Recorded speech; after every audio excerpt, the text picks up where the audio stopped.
A minha treta com o chefe Brucutu. Foi logo que entrei, no meu primeiro contrato, que ocorreu este desentendimento. Lembro que na primeira semana, boa parte do meu schedule era preenchido com os treinos teóricos pela manhã.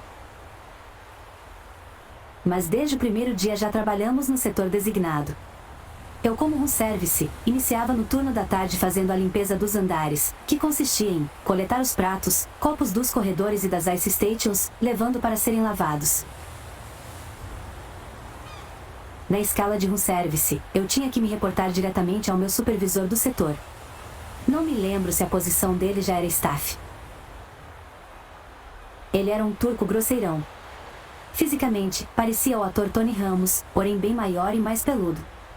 Era rude, falava gritando e, como a boa parte dos supervisores, gostam de dar um esculacho. Tem gente que se sente superior fazendo isso. Mas devo reconhecer também que eles são pressionados a nos pressionar. A gerência chama isso de motivação de time. Claro que não justifica. E não posso generalizar, pois tive alguns superiores maravilhosos. Porém, fica aí a dica de que o assédio moral é muito frequente a bordo.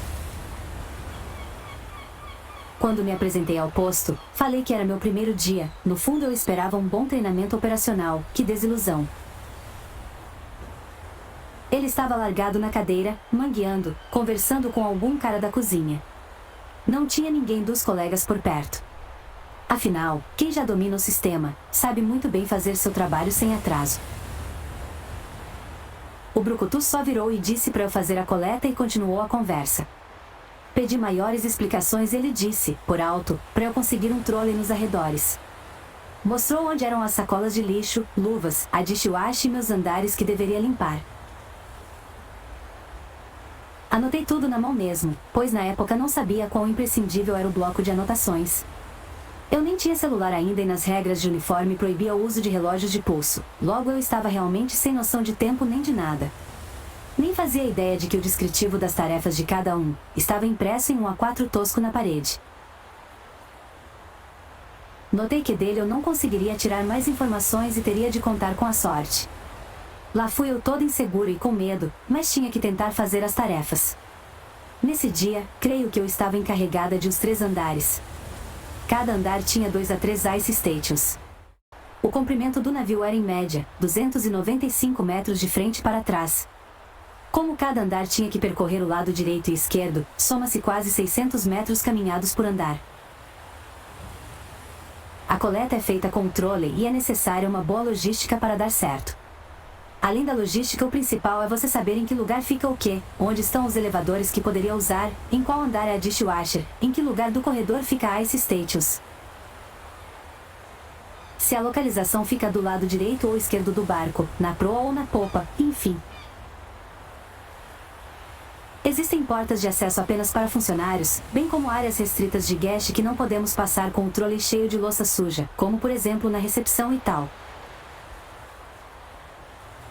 Não tinha nenhum mapa para eu me localizar. Não conseguia me lembrar onde era a frente e a traseira do barco. Desesperada, me perdi inúmeras vezes. Passava pelos mesmos locais. Não lembrava onde era o local da lava-louças. Totalmente sem noção de tempo e espaço. Fui fazendo como dava e o mais rápido que conseguia. A dishwasher ficava ao lado da sala de room service. Logo a cada carga deixada o supervisor me via. Ele não falava nada, nenhuma dica ou orientação. Eu sei que quando terminei fui falar com ele para saber da próxima tarefa. Rapaz, este homem virou um bicho. Já tinha alguns colegas por perto fazendo side jobs enquanto aguardavam os pedidos de serviço de quarto. O Brucutu começou a esbravejar que eu era muito lerda, que era um absurdo eu demorar 4 horas para fazer a tarefa. Me comparava aos veteranos falando, fulano fez seu andar semana passada e levou 1 hora para terminar. Não é possível. Nisso eu perguntei então qual era a rota ou logística correta que eu deveria seguir, e ele simplesmente gritou. E eu que sei? Nunca tive de fazer isso. Vá perguntar aos seus colegas. Fiquei pasma e sem reação. Morrendo de vergonha, eu nem retruquei nada, pois nem mesmo sabia quem era quem, nem o peso do cargo dele. Simplesmente abaixei a cabeça. No dia seguinte ele mandou o colega que fazia o andar de baixo me acompanhar na minha ronda. O coitado acatou a contragosto, é claro. E hoje entendo por quê. O trabalho dele atrasa significativamente, é como se dobrassem suas tarefas. Claro que só deu para ele fazer um andar comigo. Ele me mostrou as localidades das Ice Stations e disse como fazer. Cada andar é muito parecido. Anotei na mão e com o tempo comprei um caderninho que coubesse no bolso.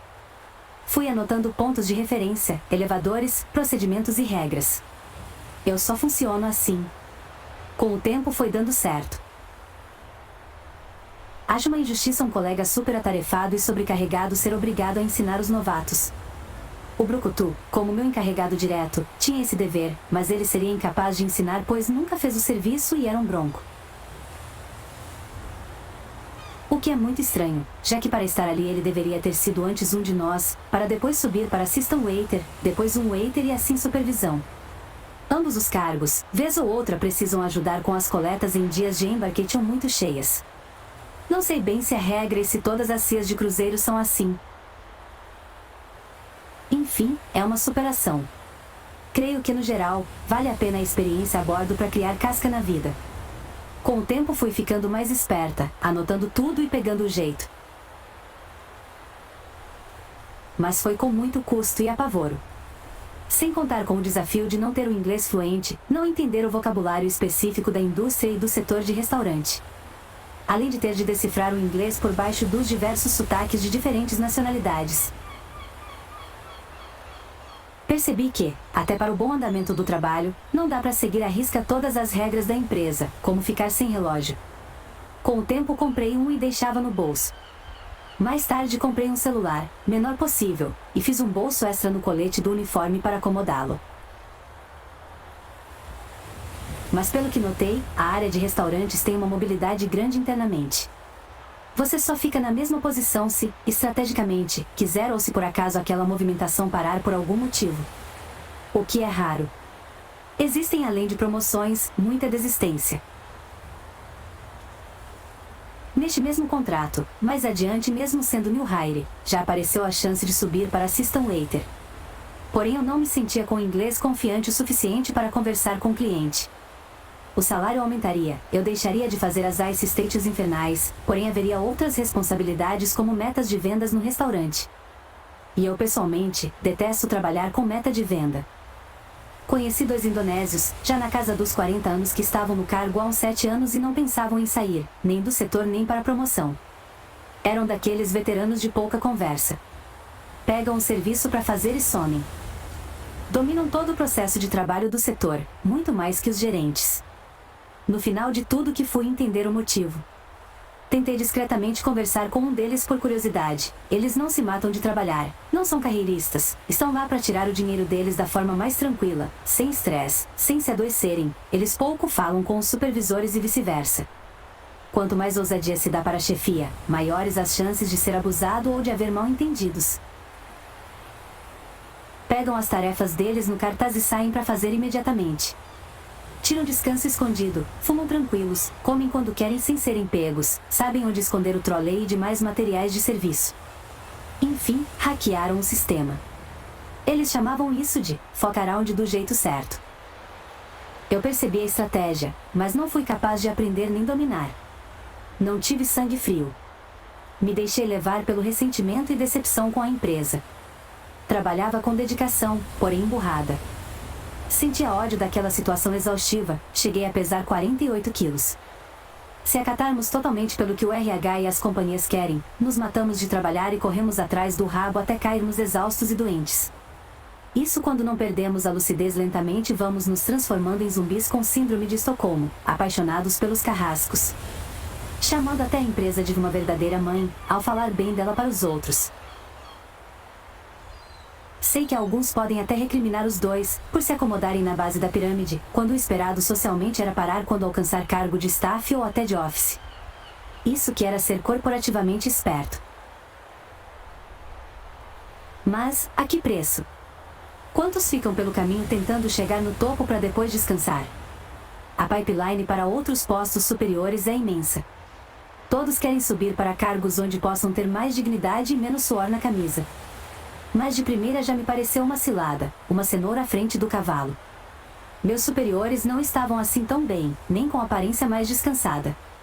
Tampouco mentalmente mais saudáveis, apesar de ganharem bem mais que meus $700.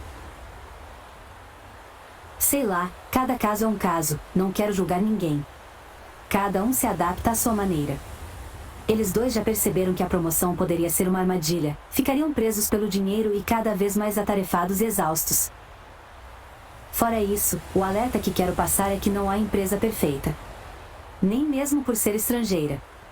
Eles podem até possuir uma gestão um pouco melhor que outras CIAs ou parecer melhor que o mercado do nosso bairro. Dão algumas festinhas de incentivos, agrados, porém um dia de folga na semana nem pensar. Além de que estupidez e o assédio moral, a incompetência é frequente vindo de supervisores e gerentes neste meio. Até de castigos físicos já ouvi falar.